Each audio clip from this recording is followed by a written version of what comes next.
Halo,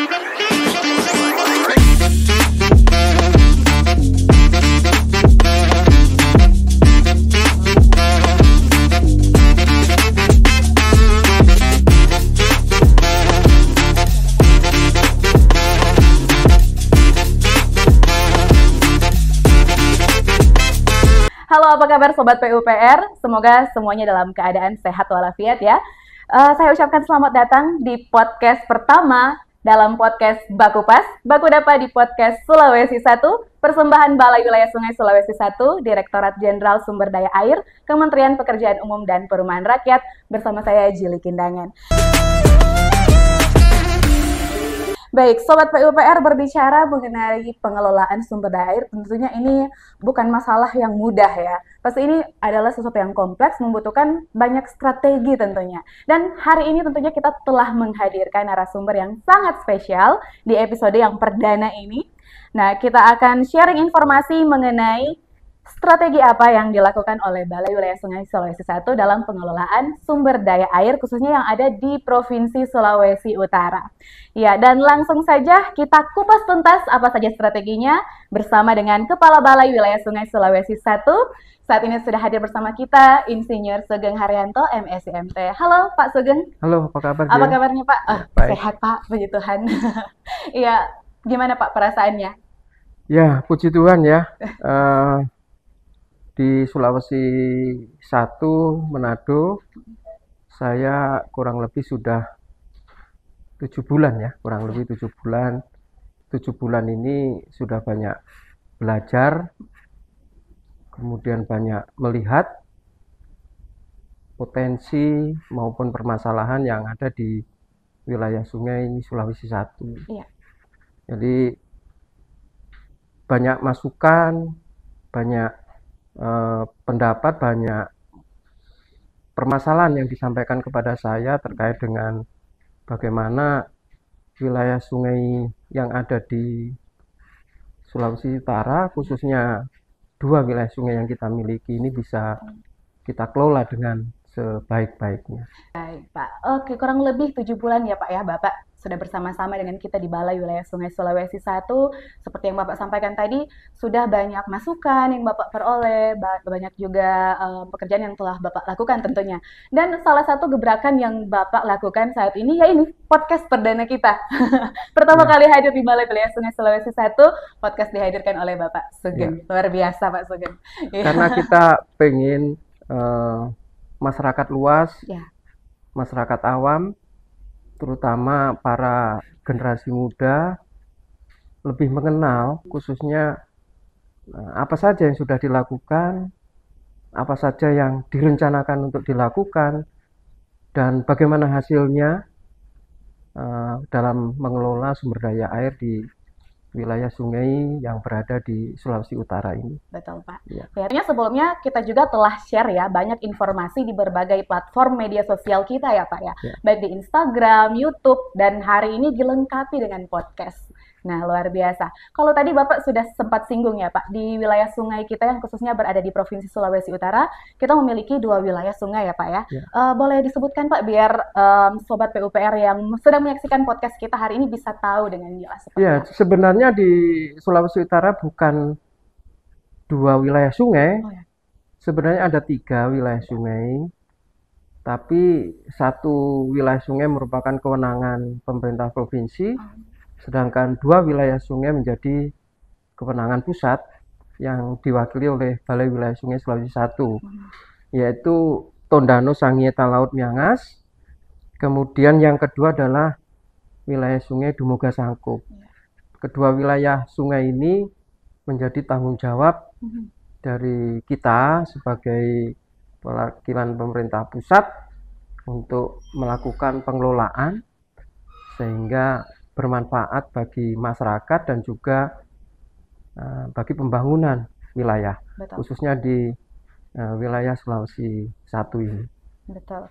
Ya, tadi Bapak sudah sampaikan ternyata memang ada perbedaan ya Pak untuk wilayah sungai di bawah kewenangan pusat dan juga di provinsi ini ya Pak ya. Ya, ya, Tadi saya dengar ada sampai ke Miangas. Nah itu kan perbatasan ya Pak ya. ya, Sampai di daerah kepulauan tentunya sangat tidak mudah mengelola wilayah sungai yang ya, lumayan luas ini ya Pak ya. ya, Kira-kira strategi apa nih Pak yang sudah Bapak lakukan? Kira-kira selama 7 bulan yang sudah Bapak lewati di Balai ya. Wilayah Sungai Sulawesi Selatan dan kira-kira apa nih rencana ke depan juga untuk ini, Pak? Ya, jadi eh, di organisasi Balai Wilayah Sungai Sulawesi Satu ini kita sudah punya perangkat untuk mengelola wilayah sungai ini dengan sebaik-baiknya. Dan saya merasa tidak sendirian, Jil. Jadi Ya, banyak teman-teman, banyak perangkat baik itu pejabat struktural maupun perbendaraan yang bersama-sama saya selama kurang lebih 7 bulan ini berupaya untuk memaksimalkan pengelolaan sumber daya air di wilayah Sungai Sulawesi Satu. ya, Nah, salah satu yang ingin kami sampaikan yang membantu saya selama ini dalam melaksanakan pengelolaan sumber daya air adalah keberadaan TKPSDA. TKPSDA. Apa Iya. itu, Pak, TKPSDA? Jadi TKPSDA ini adalah sebuah forum. Mhm. Jadi kita menamakan forum karena sifatnya ad hoc, Ya. bukan organisasi tetap, tapi dibentuk untuk waktu Mhm. tertentu. Oh, gitu. Jadi disingkat TKPSDA, tapi kepanjangannya adalah Tim Koordinasi Pengelolaan Sumber Daya Air. Baik. Nah, dibentuk berdasarkan Perpres 10 tahun 2017 tentang Dewan Sumber Daya Air. Ya. Nah, kenapa harus ada tim ini? Karena kita menginginkan pengelolaan sumber daya air ini antara kepentingan masyarakat, kepentingan kelompok, kemudian kepentingan institusi yang memiliki tugas dan fungsi yang berbeda-beda ini bisa sinergi. Kita menginginkan bahwa pengelolaan yang baik untuk wilayah sungai yang ada di Sulawesi Utara ini bisa terpadu, kemudian berkelanjutan. Itu yang kita inginkan. Artinya apa? Bahwa semua sektor kita layani, kita sentuh, dan yang paling penting adalah keberlanjutan. Artinya tidak merusak, tapi melahirkan sebuah sumber daya air yang bermanfaat sampai kapanpun, sampai ke anak cucu kita. Kira-kira begitu, Jen. Iya, begitu Ya, gambaran besarnya untuk TKPSDA ya Pak, ya, ya. tugas-tugasnya. Kita kembali lagi ke Pak ke strategi tadi ya Pak, Mm-mm. untuk pengelolaan sumber daya air. Di dalamnya ada TKPSDA. Selain itu apa aja Pak, selain yang Bapak sudah sebutkan tadi?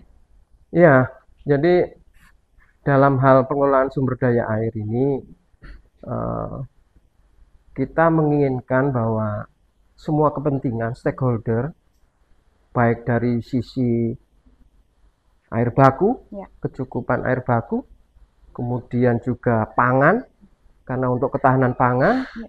kemudian ketahanan energi, dan tadi yang pertama tadi ketahanan air, Ya. itu bisa terlayani dan semuanya sinergi. Jangan satu pembangunan dari kepentingan tertentu, misalnya sumber daya air untuk pangan, mengorbankan kepentingan sumber daya air untuk kepentingan sehari-hari, contohnya seperti itu. Ini satu contoh kecil ya, Jil ya. Iya. Kalau kita membangun sebuah bendungan atau penampungan air yang lain lah ya, embung gitu, selalu yang diutamakan, dihitung pertama kali adalah berapa yang disisihkan atau diperuntukkan untuk air baku. Ya. Baru setelah itu adalah kepentingan yang lain, misalnya untuk industri, untuk listrik, kemudian untuk irigasi dan sebagainya. Nah itu makanya pentingnya keterpaduan, pentingnya sebuah pengelolaan sumber daya air yang sinergi antara semua sektor adalah seperti itu. Jadi tidak ada kepentingan yang diutamakan selain kepentingan untuk kepentingan untuk air baku. Selebihnya untuk ketahanan energi, ketahanan pangan dan selanjutnya. Kira-kira begitu. Oke, baik. Kita akan membahas lebih dalam lagi mengenai apa itu TKPSDA, lebih detailnya seperti apa, tapi kita break sejenak, tetap bersama kami di podcast Baku Dapat.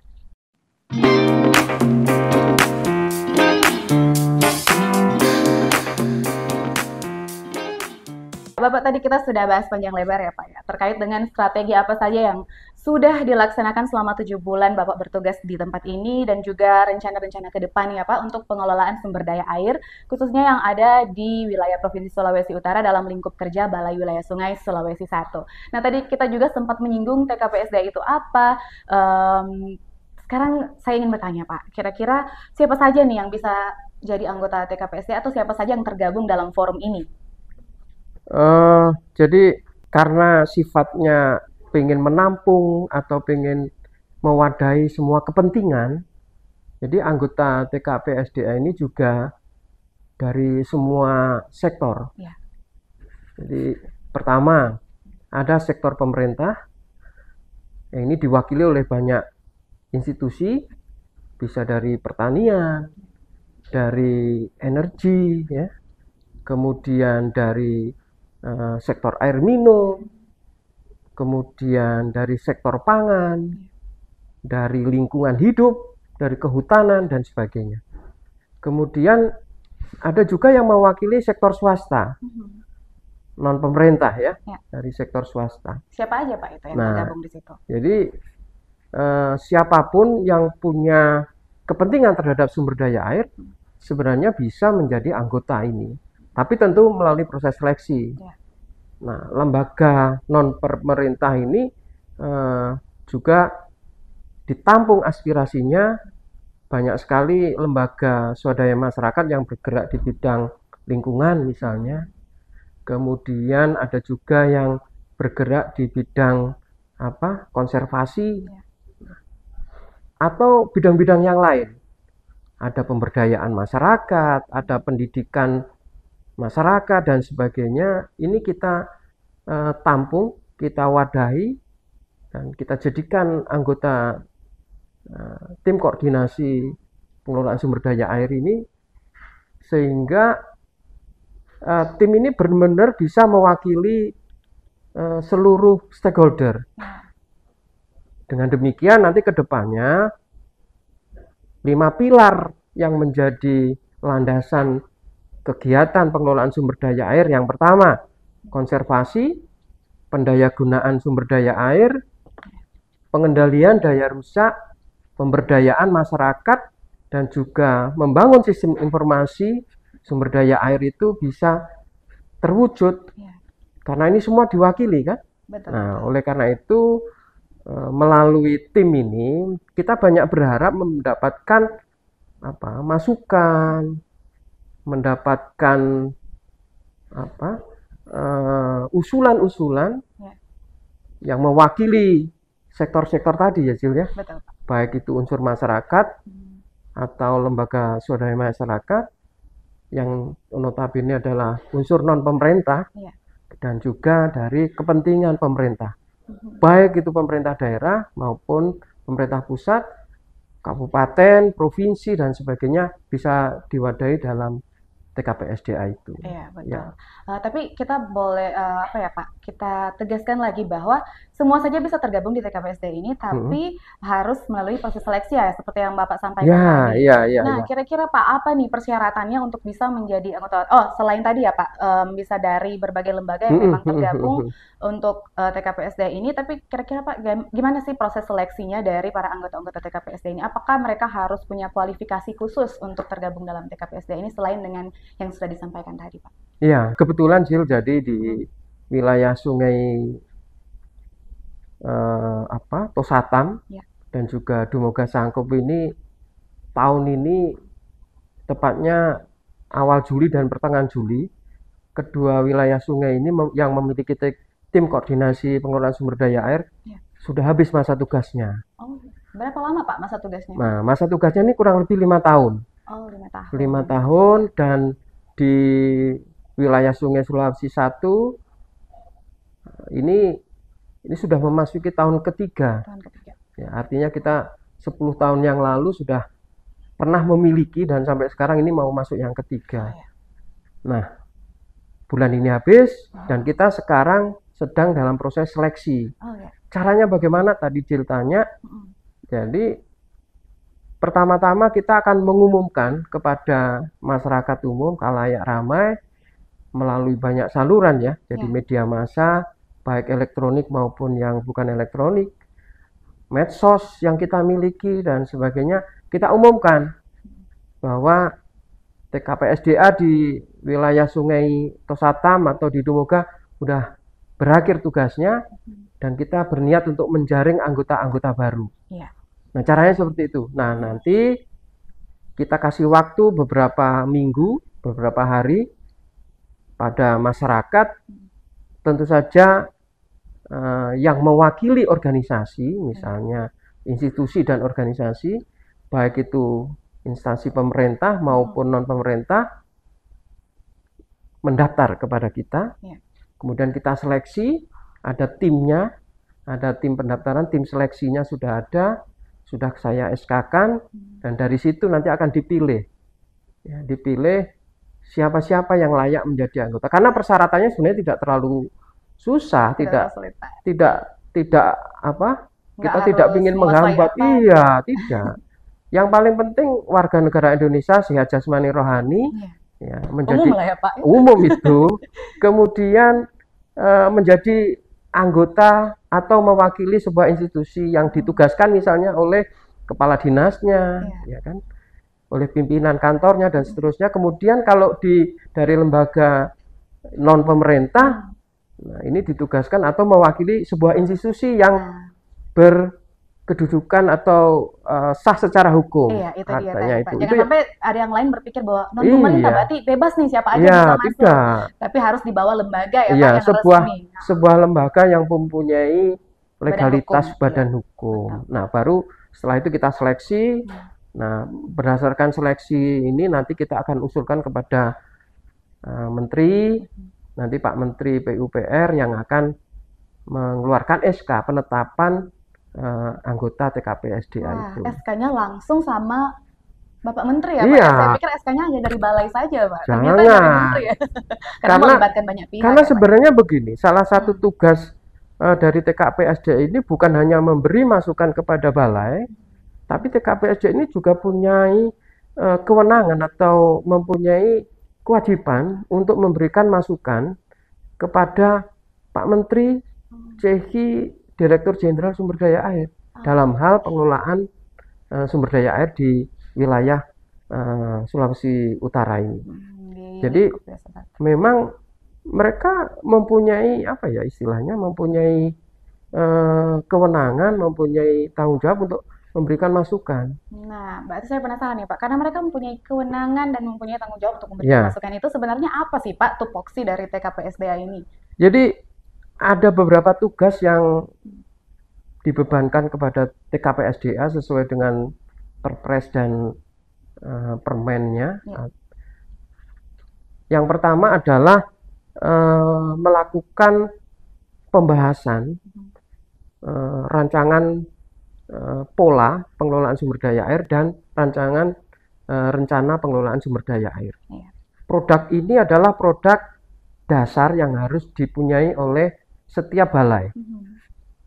Biasanya produk ini disusun oleh sebuah konsultan di bawah supervisi balai. Tapi sebelum disahkan oleh Pak Menteri, ini harus dibahas di TKPSDA itu. Nah, itu. Nah, sebelum dilakukan pengesahan oleh Pak Menteri, ini harus melalui proses pembahasan. Karena di TKPSDA ada mekanisme sidang, ada mekanisme rapat-rapat untuk menerbitkan sebuah rekomendasi, usulan dan sebagainya. Nah, kemudian yang kedua juga melakukan pembahasan terhadap rancangan program dan rencana kegiatan yang ada di Balai Wilayah Sungai Sulawesi 1 ini. Misalnya nih, kita biasanya setiap tahun akan atau setiap 5 tahun kita akan merancang sebuah rencana strategis. Kita sebut Renstra, ya kan? Ada yang 5 tahunan, ada yang jangka panjang, Renja misalnya. Kemudian ada juga yang jangka pendek atau kita sebut sebagai rencana kerja pemerintah RKP. Nah, kita punya itu. Nah, sebelum diusulkan atau kita bawa usulan itu ke pusat, Kementerian Pekerjaan Umum dalam hal ini Dirjen Sumber Daya Air, ini harus mulai pembahasan oleh TKPSDA. Kenapa demikian? Karena kita ingin bahwa program-program atau kegiatan yang ada di RKP, di Renstra, di Renja, dan sebagainya ini bisa mewakili aspirasi semua stakeholder yang ada di wilayah sungai kita ini. Kira-kira begitu. Baik, wah sudah sepanjang lebar ya kita bahas kali ini.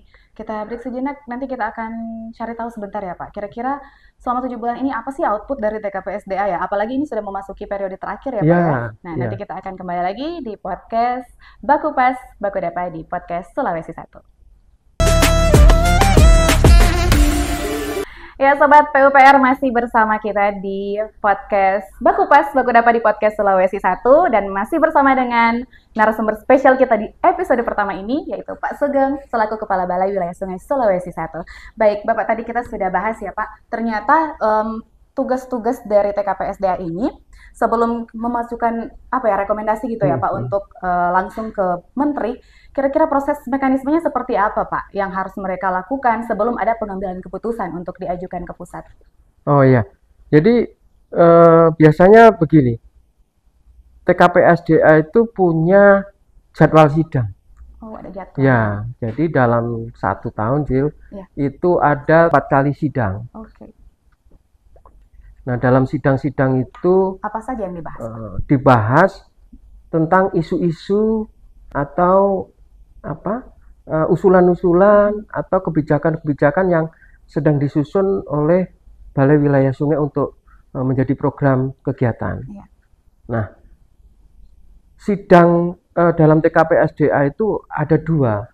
Yang pertama ada sidang komisi, yang kedua adalah sidang pleno. Sidang komisi ini sesuai dengan komisi yang ada. Nah, kita tadi belum bicara tentang komisi ya. Jadi di dalam TKPSDA yang kita miliki itu ada 5 komisi. Yang pertama adalah komisi yang membidangi konservasi. Tadi. Nah, kemudian yang kedua komisi tentang pendayagunaan sumber daya air. Dan yang ketiga adalah komisi yang membidangi pengendalian daya rusak. 2 yang lain adalah komisi pemberdayaan masyarakat. Kemudian yang kelima adalah komisi yang membidangi sistem informasi. Nah, Pak. Ternyata ini terdiri dari 5 pilar tadi yang Bapak sebutkan ya. Jadi disesuaikan dengan pilar pengelolaan sumber daya air. Nah, biasanya program kita ini, program yang disusun oleh balai, baik itu melalui pola rencana pengelolaan maupun program kegiatan yang tertuang dalam Renstra, Renja maupun RKP yang tahunan tadi, itu disusun untuk untuk agar bidang-bidang atau pilar-pilar tadi terwakili. Jadi misalnya kita tidak bisa membuat program pengendalian daya rusak tanpa ada program konservasi. Kan ini terkait toh. Jadi berkaitan, nggak bisa cuma satu aja. Iya. Kemudian kita punya program pembangunan pendayagunaan air tentang bendungan misalnya. Di situ juga ada aspek konservasi. Ada aspek yang lain, pilar yang lain. Misalnya kita harus membangun sistem informasi. Kita harus melakukan pemberdayaan masyarakat. Nah ini masing-masing pilar tadi mempunyai komisi. Nah, biasanya komisi-komisi ini sidangnya 2 kali lipat dari sidang pleno. Untuk merumuskan rekomendasi, merumuskan usulan dan sebagainya. Nah, setelah sidang komisi selesai memutuskan sesuatu, dibawalah ke sidang pleno. Ya, di sidang pleno itulah diputuskan iya dan tidak. Atau ada masih usulan karena di pleno itu semua anggota masuk. Kalau di komisi kan hanya komisi konservasi. Iya, Nanti betul. dia akan kekeh mempertahankan apa itu usulannya atau programnya di bidang konservasi. Tapi Ya, ketika masuk ke pleno. pleno Iya. akan ketemu dari apa Oh, komisi yang lain. iya, bisa aja perbenturan dengan komisi yang lain gitu Nah, ya, Pak. biasanya begitu. Nah, Iya. disitulah perdebatan terjadi Hmm. sehingga diputuskan dalam sidang pleno itu sebuah program yang benar-benar sudah sinergi dan mewakili dari program secara keseluruhan yang merupakan satu pendapat dari TKP SDA. Iya. Itu mekanismenya seperti itu. Hmm. Nah, proses itu cukup lama gitu. Iya. Tapi, nah, dalam 1 tahun tadi saya sampaikan ada 4 kali sidang. Biasanya di awal kita akan sidang awal-awal tahun, kita akan mencoba mereview apa-apa yang sudah dilaksanakan dari sidang dari rekomendasi itu di tahun sebelumnya. Kemudian sidang kedua kita untuk mencoba mematangkan program-program yang akan diusulkan. Ya, tadi Bapak sempat mengatakan bahwa apa ya? Dalam proses-proses ini kalau bisa dibilang ternyata mirip-mirip dengan anggota legislatif ya, Pak ya. Nah, kurang Ada lebih komisinya, ya. Betul, dibagi dalam betul. komisi-komisi, terus ada rapat plenonya, ada Iya, iya. rapat komisinya, kayak gitu. Kira-kira nih Pak, untuk tadi sudah disampaikan bahwa dalam rapat yang kedua apa yang pertama ya Pak, yang membahas kembali apa yang sudah dilakukan sebelumnya. Iya.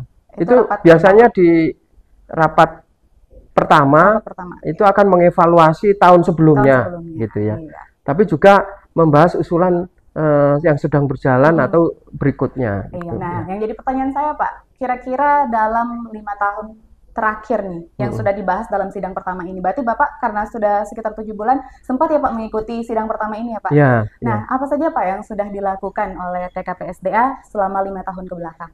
Iya. Jadi sidang yang pernah saya ikuti selama 7 bulan ini sudah 2 Oh, kali. sudah 2 kali Pak. Jadi sidang pertama, kemudian sidang kedua atau yang terakhir untuk periode ini, Iya. periode kedua. Nah, banyak yang ternyata sudah dihasilkan oleh anggota TKP SDA ini. Saya mengikuti yang di Tosatam maupun yang di Dumoga Sangkup. Semoga sanggup. Nah, masing-masing mempunyai karakter sendiri-sendiri. Contohnya tadi untuk Tosatam ini banyak pulau-pulau ya. Nah, ini tentu saja akan rekomendasinya berbeda dengan Dumoga Sangkup yang sebagian besar adalah daratan. Iya. Nah, salah satu yang dihasilkan oleh sidang ini adalah bahwa rekomendasi terkait program pengendalian banjir di Kota Manado. Kemudian juga tentang bagaimana Balai harus menyiapkan sebuah sistem peringatan dini banjir. Itu masukan dari TKP SDA cukup bagus. Kemudian juga melakukan usulan atau memberikan usulan terkait bagaimana peningkatan kerjasama SIH3 antara BMKG dengan sistem hidrologi yang kita miliki. Nah, itu kemudian juga yang terakhir memberikan rekomendasi terkait dengan rencana pengelolaan sumber daya air. Iya. Kebetulan saya sendiri pada saat beberapa waktu yang lalu sudah melakukan ekspos di hadapan Pak Dirjen Sumber Daya Air terkait dengan rencana pengelolaan sumber daya air di wilayah Sungai Tosatam. Dan dalam waktu dekat ini akan disahkan oleh Pak Menteri kalau sudah kita perbaiki usulan dan masukan. Nah, ini adalah hasil rekomendasi dari TKP SDA. TKP SDA mengusulkan strateginya bagaimana untuk mencapai ini. Nah, strategi yang dipilih oleh TKP SDA wilayah Sungai Tosatam adalah strategi ekonomi tinggi. Artinya apa? Strategi ini menciptakan banyak peluang. Nah, banyak peluang itu gini.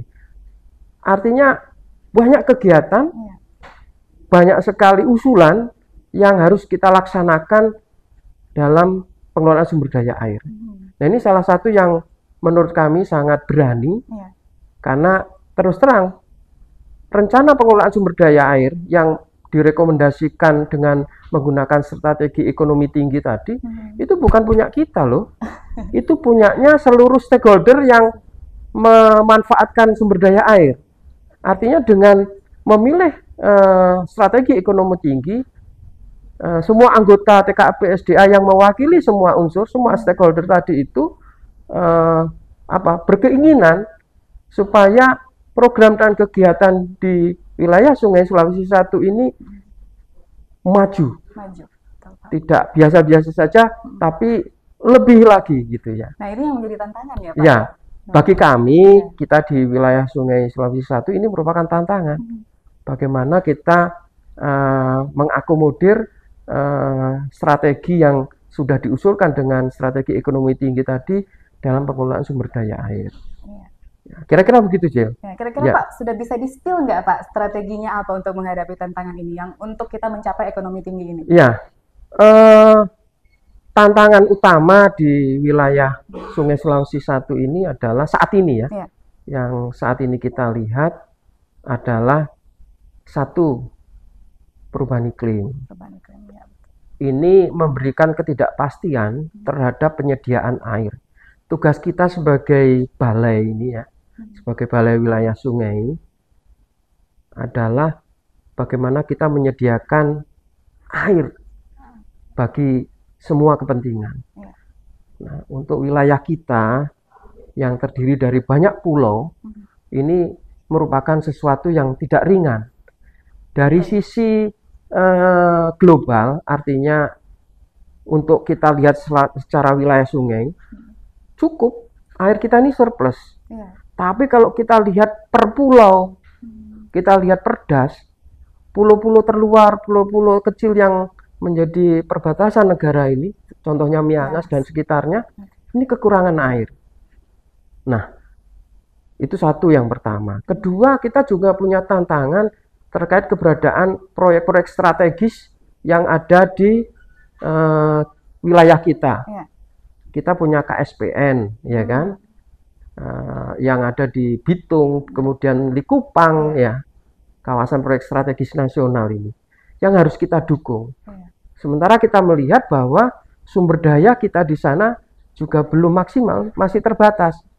Nah, dengan strategi ekonomi tinggi, ini merupakan tantangan bagi Balai Wilayah Sungai, bagaimana menyiapkan infrastruktur sumber daya air yang memadai, yang cukup untuk mendukung proyek-proyek strategis nasional atau kawasan-kawasan strategis nasional yang sudah ditetapkan oleh pemerintah. Ada Bunaken, ya kan? Kemudian ada KSPN Bitung, Manado dan sebagainya. Ini menjadi prioritas kita. Puji Tuhan, kita semuanya hari ini di wilayah kita ada 2 bendungan yang mempunyai peran cukup penting untuk menyediakan air baku untuk semua kepentingan. Nah, ini tugas kita. Ini tantangan kita yang harus kita selesaikan, harus kita tuntaskan. Meskipun bendungannya sudah ada, tapi infrastruktur pendukungnya belum untuk mendukung penyediaan air baku itu tadi. Kira-kira itu, Jil. Ya, dengan kata lain, strategi yang akan dilaksanakan yaitu tadi melakukan pekerjaan-pekerjaan yang dapat mengatasi tantangan-tantangan yang sudah Bapak sebutkan tadi ya Pak ya. Baik. Kira-kira Pak ada closing statement untuk mengakhiri obrolan kita kali ini Pak di episode pertama ini, silahkan. Satu hal yang ingin saya pesankan kepada seluruh masyarakat, permasalahan air ini ada 3 sebenarnya. Too much, terlalu banyak, kemudian too little, terlalu sedikit, dan yang satu lagi yang nggak kalah penting adalah too dirty, terlalu kotor. 3 hal ini merupakan masalah klasik yang ada di seluruh Sulawesi Utara. Bukan hanya Sulawesi Utara sebenarnya, seluruh Indonesia mungkin klasik ini sama. Bahkan seluruh dunia. Iya. Kalau terlalu banyak bikin banjir, kalau terlalu sedikit kekeringan kita kurang air, kalau terlalu kotor kualitas airnya nggak bisa kita pakai. Nah, oleh karena itu kami berpesan kepada seluruh masyarakat khalayak ramai mari kita jaga sumber daya air yang kita miliki ini. Ya. Kira-kira gitu sih. Ini yang paling Ya. penting ya Pak. Itu yang paling penting ya. Contoh kecil, tidak membuang sampah sembarangan, Nah. apalagi di daerah aliran sungai ya Pak. Betul ya. Baik, nah merangkum keseluruhan perbincangan kita pada hari ini bahwa konservasi sumber daya air, pendayagunaan sumber daya air, pengendalian daya rusak air, sistem dan informasi sumber daya air, serta peran dari masyarakat ini menjadi 5 pilar dalam strategi pengelolaan sumber daya air, apalagi yang ada di lingkup Balai Wilayah Sungai Sulawesi Selatan ya. Ya, terima kasih Pak Sugeng untuk bincang-bincangnya kali ini. Oke. Di episode pertama ini, semoga sehat-sehat dan sukses selalu Pak dalam menjalankan terus aktivitasnya. Baik, demikian episode kita kali ini. Sobat PUPR, terima kasih juga kepada Sobat PUPR yang sudah setia menyimak akan pembahasan kita di podcast pertama ini. Dan nantikan juga informasi-informasi menarik lainnya yang ada di platform media sosial Balai Wilayah Sungai Sulawesi 1. Bisa update di Instagram dan YouTube dari PUPR_SDA_Sulawesi 1 ataupun di website kami di www.bwssulawesi1.com. Iya, dan nantikan juga ini yang paling penting episode selanjutnya dari podcast Bakupas yang tentunya topiknya pasti nggak akan kalah menarik dari topik kita kali ini. Hanya di podcast Bakupas, Baku dapat di podcast Sulawesi 1. Saya Judika Nangen pamit undur diri, selamat beraktivitas dan sampai jumpa.